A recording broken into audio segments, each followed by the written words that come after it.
Welcome to Clotheslines and Headlines 2.0, episode 20. Guys, is 20 a milestone? Rocco, how long ago were you 20 years old? More than 20 years ago. I'll tell you that right now.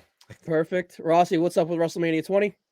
WrestleMania 20, man. I didn't prepare for anything, but really quickly, I was in Madison Square Garden, which Madison Square Garden. There's a lot going on there this week between the Big East tournament and there's a big WWE house show there on Sunday. But I that was really the John Cena real breakout moment when he beat Big Show to open up that show. I feel like. All right, that took too long. All you got to say it was a killer WrestleMania. Matt, what's going on, buddy? You're back. What's going on, guys? Thanks for having me. You ready to ramp? Is your betting ready for March Madness? Are you ready to feed the masses with your picks and your articles? Unfortunately, not. I actually have to write a best bets article for Friday, and I have no bets planned. So if anyone has anything they want me to bet and write about, please send it my way. Don't tell tomorrow you might want to pick UConn, but we'll see about that.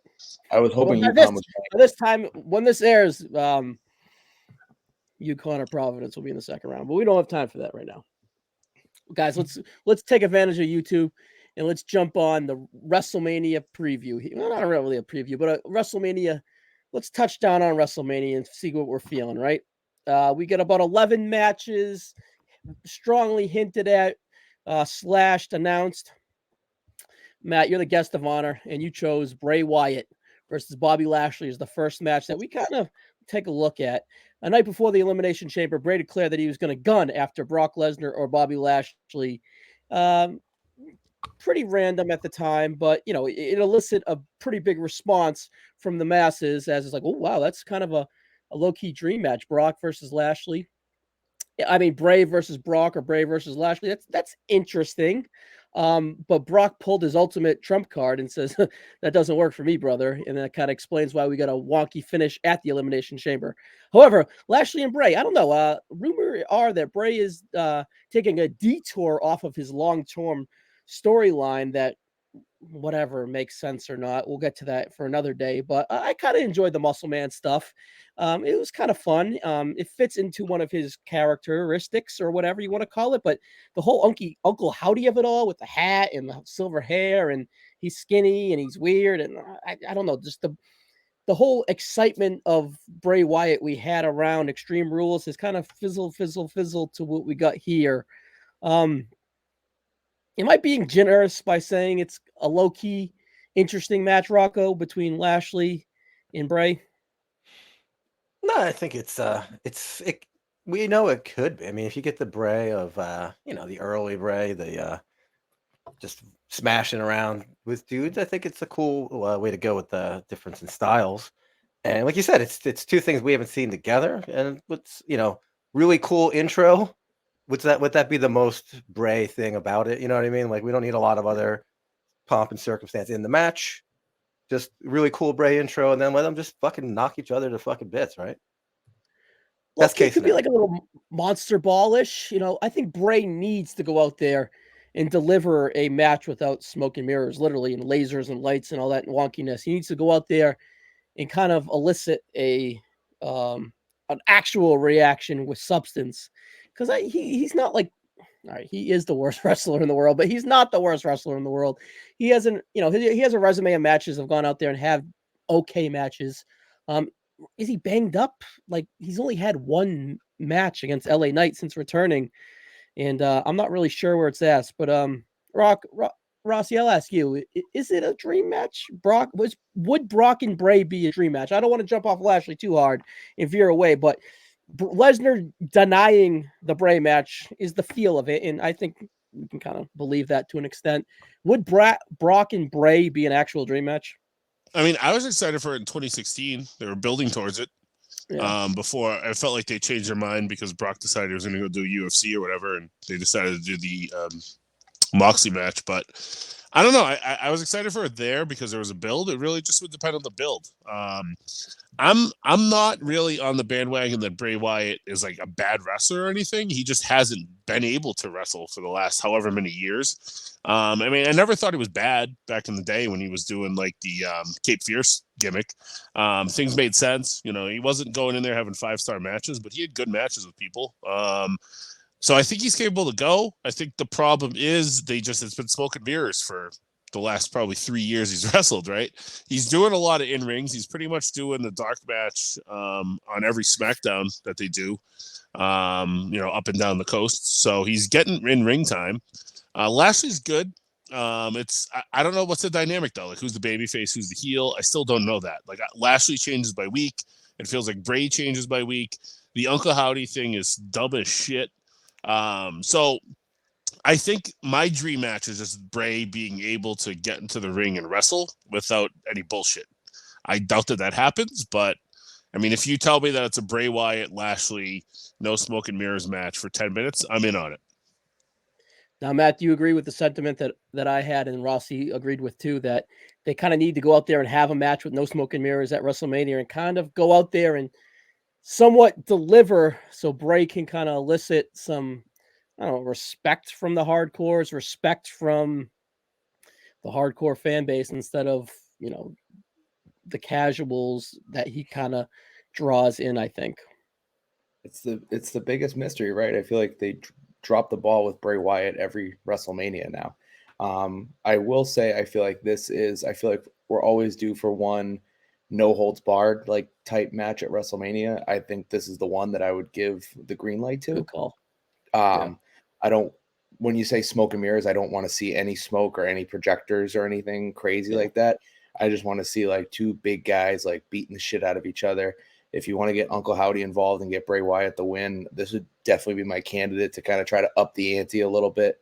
Maybe, that like pre-WrestleMania, everyone has to come out and pull the two apart. Like they need to do something to really like get people invested in this. I will say this, and this goes to a lot of WrestleMania matches this year.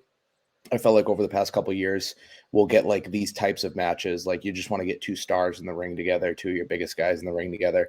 But it'll happen, like the build will be about 2 weeks long. So I'm glad that they're at least giving us a little bit of time to like kind of maybe see where this goes. I'm hoping within the next couple of weeks, they really up the ante. So I'd like to see the two of them like face to face in the ring together before Mania. But I am excited for the match. I have to say, I think they need to turn up the intensity in the build a little bit, but I'm excited. Yeah, good. Yeah. One last question to you all, just yes or no, or either or. Who's this match for? Is this match more for Bray? Is it more for a filler? Or does it actually have to do with Lashley and potentially what's next for him? I don't want to jump over anyone, but I feel like it's just to get these guys on the card, right? I mean, I know that the big rumor right now is that they're going for a smaller WrestleMania, but at the end of the day, both of these guys are your two top 10 stars, right? And I would say both Bray Wyatt and Bobby Lashley fall under the top 10 stars in WWE category. And, WrestleMania is where we get the big stars going at it. So that's kind of my line of logic with trying to make sense of the match. But I think it does make sense. Rocco, I would have rather have just seen Lashley and Brock again. Just let them do a WrestleMania. Brock match, his card. I know that's what I mean. That's you're asking dream scenario without guys being pains in the asses. Like, how about Bray versus fucking Braun and Brock versus fucking Lashley again? That seems like way more sensical to deal with those kind of dudes. I don't know. It's I think it's just both to get throw all four together, have a fucking monster brawl like at SummerSlam. But we're not fantasy booking. Rossi, real quick, which one before we get out of here? Who is this more for? I think it's obviously to get Bray a win. And I feel like Lashley can kind of eat an L, and then they can rebrand him post-draft when they do whatever they do with him, whether it's send him to SmackDown with the Hurt Business, do something like that. They kind of dance around the Hurt Business with him for a while, and now they haven't for a couple weeks. And then now they've got MVP tied in with the Brock feud. So let Bray get a win here, and then just you can rebuild Lashley. It just makes sense. So I think it's for Bray to get a win, but it won't affect Lashley long-term. We all said we didn't want Bray to have too much crazy stuff happening, but something crazy could happen. You get your weird WrestleMania moment with Bray, and like you said, Lashley, nothing happens to him after that. I don't mind something weird happen like post-match, but I just think he needs to go in there and have an actual focused wrestling match to kind of help him out a little. Yeah. I mean, it's the guy that used to have great matches with Roman all the time, right? So where's that guy? So we'll see. All right, the next match we want to go here is Charlotte Flair versus Rhea Ripley. Obviously, Rhea won the Royal Rumble, which and she called her shot the next night, calling out Charlotte Flair. But since then, it's really been kind of about Dom stealing the show here. Not necessarily Rhea I'm not saying Charlotte and Rhea are necessarily like having bad build or whatsoever, but it's been really more on accelerating and establishing Dom's character towards Ray, as we'll get to a little bit here. But as soon as Charlotte had that call, or Charlotte had the state of whatever, Dom came out, Rhea came out, but just seeing they're holding off the tension, the beef, because it's kind of withstanding there still. They had the match 2 years at WrestleMania, 3 years ago at WrestleMania now. They had after when the pandemic ended, they had a little hot program, and that's 2021 summer, where they went out there and had some bangers also. So it's kind of just doesn't really need to be. It can be microwaved real late because it's kind of already there, ready to sizzle. If that makes any sense, they can put it on the grill late, and we can all they'll be ready at that time for WrestleMania. But I've really enjoyed the character work here from Dom. I don't mind not really having necessarily a build with the girls here because it's so character focused still. But do you agree with that sentiment, Rocco? And is this the right matchup for Rhea at WrestleMania? Was going back and choosing Charlotte, going down this again? Yeah, I like it because I think the build, there's still like 3 weeks, right? So having all this character stuff with Dom and stuff, which is going to help Dom set up the Ray thing, I think is fine because you don't want to blow your wad too smart, early. Actually. Yeah, so there's plenty of time. It doesn't have to be like a long thing. Yeah, I think like you said, it could just be two super athletes because that's really what they are. Like people kind of forget how crazy of an athlete Rhea was, like in terms of just athletic ability. Watch like early like the Mae Young stuff. Like she could move like Charlotte. I think they're very evenly matched. So if you do like an Angle Brock at 19, just kind of these are the two super athletes in their division, and they're just gonna fucking dominate. It's tough with a lot of the other extra stuff with Rhea and Dom, but you can work your way around that. Dom's got his match with his dad the night before, or something like that. Whatever, there's a way to get around it. So I think that would be the best way to do it. Just super athletes, and this is like give Rhea a big WrestleMania win and just have her be that person, and you could slowly morph her into whatever you might need. But I'm really excited about the possibilities of this match if it's going to just be that. Matt, will this headline night 1 of WrestleMania? I'm going to say no. My answer was different 2 weeks ago, but I think at this point you go with the hot hand for both nights, and you get the tag titles. I mean, you just listen to like the emotion from that Boston crowd when Jey Uso super kicked Sami Zayn. So I think they're going to end up giving the tag titles the night 1 spot. I don't know if that's a hot take at this point, but I just feel like in that spot they're going to ride with the hot hand and maybe do a night 1 co-main event or something like that. The only reason I think that it may go to this match is because one, Rhea won the Royal Rumble, and they may want to put a stamp on that. Royal Rumbles are the main eventers. 2, Charlotte was low-key taking out of the main event last year with Ronda. That was put to be the main event all the way till kind of the end, where Stone Cold was like, yeah, I'll have a real match. And they're like, all right, well, this feud is not hot, so let's go with the hot hand with Stone Cold. And 3, it's like, Rossi, the next question for you is, with my statement of 3 is, how much longer can Rhea be a babyface? If we have this big ultimate crowning moment at WrestleMania, where it's the night 1 of WrestleMania where it closes, how much, and it's a great successful match. It delivers, and Rhea goes out and gets her revenge and finally beats Charlotte. How much longer can she actually stay a babyface here? I mean, it all depends. Like she'll get the pop at Mania when she wins. But I mean, she comes out in Raw and calls the fans stupid, they'll still boo her. So I think people will play the game with her. I think that a heel that gets a babyface pops is way cooler than when babyfaces get heel heat, right? Which that brings me to, Charlotte. How long can she stay a baby? As part of the same question, right?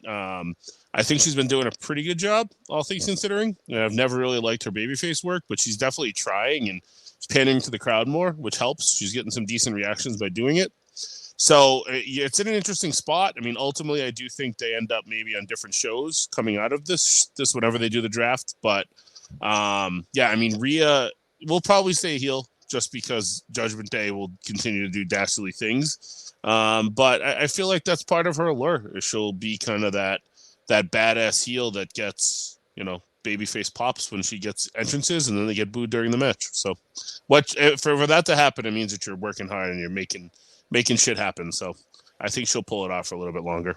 And one last question to you all, Matt. I agree with what you said, so I'm not really going to ask you.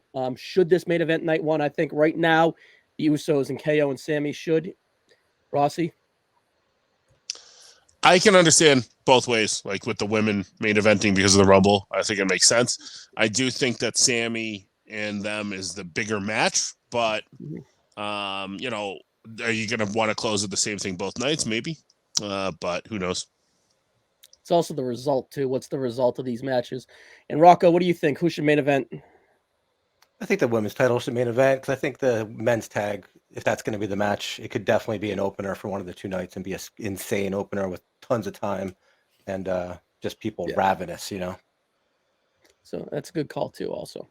So either way, we're 50-50. And I don't think they can go wrong either way, but right now I'd lean the tag, being the misogynist of myself or whatever. All right, the next match here we'll jump on YouTube is Rey Mysterio versus Dom Mysterio. Or maybe it's not official, but we're just assuming. But anyways, this match has been rumored forever. It's been groaned at forever. But man, I don't know. Dom has really settled into this heel character. And honestly, I'm pretty anticipating this match way more than I would ever expect for a Rey Mysterio Dom match. Rey's been fantastic here as he's, been really sympathetic with he's been really good in that do I, should I, he's pissing me off, but he's my baby boy. I can't hit him. This is just a phase. He's off with this chick. He doesn't understand where he's at. He's confused. Just being the dad. Rey, for the last, really ever since Dom turned on him, has been fantastic for character work. And you don't necessarily think Rey in character work. So, Rey at the back nine of his career, Dom on the early really in the tee box. Man, can this match go out and deliver? Rossi, I got a question for you. Dom and Rey actually happen at WrestleMania, or could we get a weird tag match? Let me throw one at you. Dom and Priest. Priest doesn't really have much of direction at WrestleMania versus Rey and Bad Bunny. And then hold off on the singles match till Saudi Arabia or Backlash or whatever. Are we definitely getting one-on-one? Or are you open to a tag here? I think this will be one-on-one, and then with the news that we got this week about Puerto Rico getting Backlash, I would do the tag there. Okay. I got you. Dom is an obviously natural here, but he's actually low-key loved now. What is his actual ceiling with this character work, Rocco? Where is it at? Is he at his ceiling? Can he get better? Does he have a low-key babyface role? Because he's kind of loved. These motherfuckers love this asshole. You know what I mean? But he's a dickhead. What do you think, Rocco? You're Mr. Character Work. I do see more of a listen. You've seen plenty of kids whose dads are athletes, and then their kids get on the field, and it's oh well, that ain't that great. I've seen that happen plenty of times. I don't know if it's always going to translate. It doesn't seem to me like his matches are just fine. But Rey's big thing is being the most emotive guy to ever wear a mask, and his son has not learned that yet, but he's young. So, man, I definitely see him as a character. If managers were a thing, it would be incredible and give him time to learn. He's still young.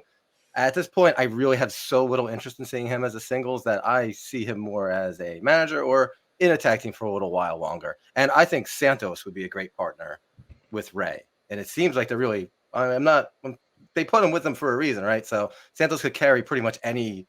Listen, he's had some pretty bad matches, against some real shady luchadors that I've seen in the past. So I think he could get a great match out of that quadrant of dudes, and then save a singles match for later down the line when Rey wants to retire or lose his mask or something. I don't know. We don't get a tag team with Bad Bunny at WrestleMania. We get Santos instead, and then Santos and Dom turn on Rey, and they start this fucking Mexican cartel. And Judgment Day is no more. I don't hate it. We'll see. All right, but Matt, the story from this is, like I said, has been better than expected. Can the match live up to the hype of the story? I think it can, and I'd like to actually throw a curveball. Do you think there's any chance we see maybe a mask on the line situation? Is Dom going to be the guy that rips off his father's mask?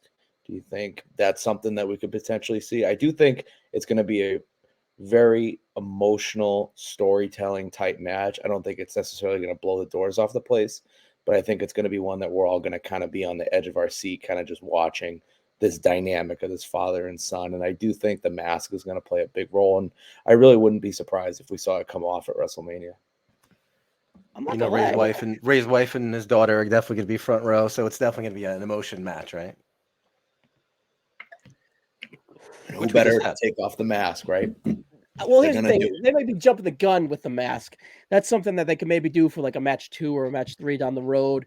Well, like then what's the step for Dom? Like a career versus match or something like that. I don't know if we're there in the story yet, but I think it would be Dom Wee's Judgment Day, Ray with the mask, right? Something like that. And we're not ready for that yet. So I mean, he's been growing the mullet out though for a while, and that always makes me feel like it'll be mask versus hair. So I mean, you could do that, and you could do that in Puerto Rico, even, or you can just keep going with it. I mean, once we hit, after May, there's Money in the Bank, and then SummerSlam's 4 weeks after that. So there's big shows coming. I mean, I don't think this is going to be a one and done by any means. You think? No, I don't really want it to do. I think it's been going good. All right, they're going to Puerto Rico. Abdul the Butcher joins the Judgment Day, comes out, takes out Ray. Hey, if they got forks in their pocket, man, we might be in trouble. All right, the last match we're going to hit here on YouTube would be John Cena versus Austin Theory. Cena in Theory has always been a thing ever since kind of Theory's come along. Looks like Cena. Theory looks like a Cena. He carries himself like a young Cena. He was a 25-year-old, and he idolized Cena. So it's kind of like a natural story. The promo Monday was interesting. The story of the script he built buried Theory, I guess. Not I guess. He absolutely buried Theory. Overhyped, a Cena clone, heartless, fake crowd noises, boring, etc., etc. Then he says it's a lose-lose situation. And if you beat me, you have to live up to the hype. If you lose, it's everything I just said about you. He pretty much called him heartless, an empty character, ran him down. He set him up to kind of to knock him down or to prove him. I thought it was great delivery. I think Cena still got it, but he's still got tropes of where Cena kind of wasn't. I thought, was it the right call to go here? And did he go too far? I love the bald line, so Theory did get a little heat back, but he outdid it with the fake crowd noise. Breaking the third wall too much is kind of the sentiment. Like, did he go too far there or whatever? But it's Cena. He's a legend. He's not around, so he had to come in hot and really add a flame to this fire and get it going. Matt, is Theory ready for this big Mania spot? Yeah, I do. I think it's a big spot for him.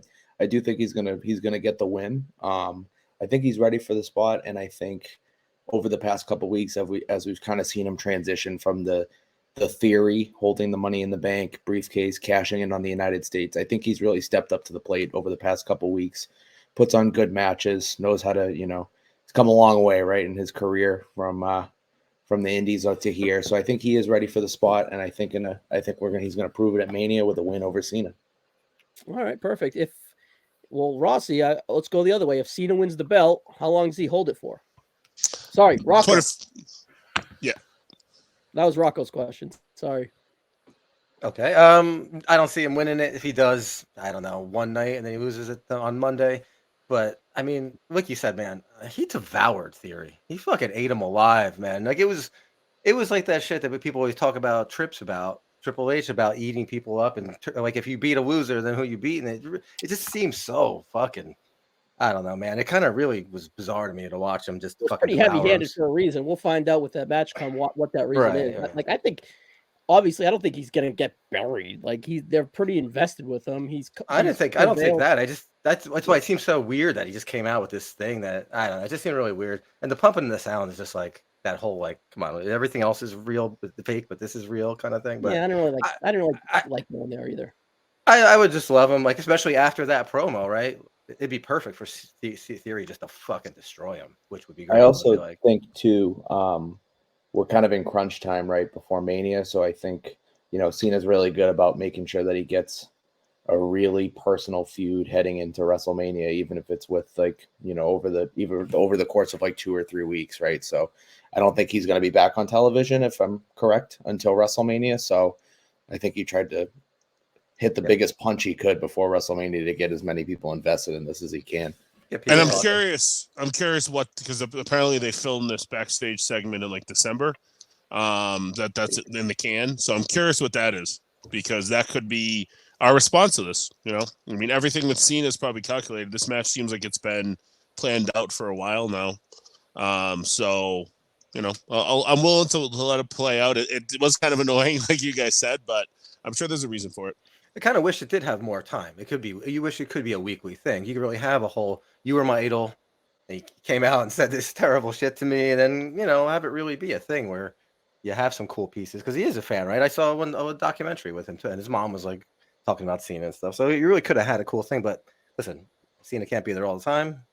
This is what you get, right? Kind of sets up for like a really, really angry Austin Theory, right? To absolutely just, he needs an edge. That's probably the purpose of it. But yeah, piss out of his former idol. Like that's a really cool story there.